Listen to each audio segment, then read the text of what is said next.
Half KG গরুর মাংস।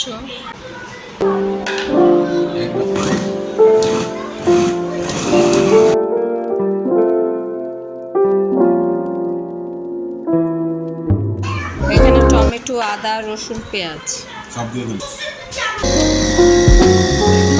যে সুন্দর মিহি হয়েছে, আমি দেখাচ্ছি একটু কাছ থেকে।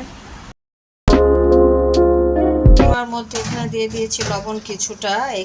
আমি এখানে দিয়েছি কাবাব মশলা প্রায় 2 টেবিল চামচের মতো। এখানে দিয়েছি মরিচের গুঁড়া আর কিছু পেঁয়াজের বেরেস্তা দিয়েছি।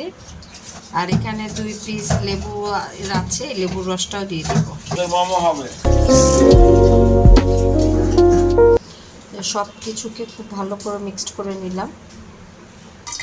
একটা ফ্রাই প্যান দিয়েছি, এখানে প্রায় 2 টেবিল চামচের মতো তেল দিয়েছি। তো এটা ভালো মতো গরম হলে তারপর আমি এটাকে সেই কোফতাগুলো এখানে ভেজে নেব।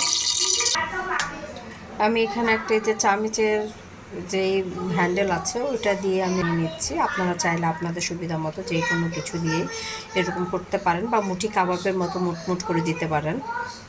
যে আমি একটু লম্বাটে শেপ করে নিয়েছি, তো এগুলো একদম শ্যালো ফ্রাইয়ের মতো করে আমি ভেজে নেব এপিট ওপিট করে।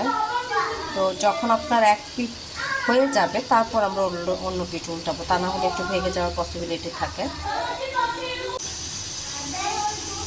যে এক পাশে একটু লালচে হয়ে গেছে, তো আমরা এরপরে অন্য পাশ উল্টে দিব। উল্টে দিয়েছি, এটা উল্টাতে দিয়ে করে নিয়েছে।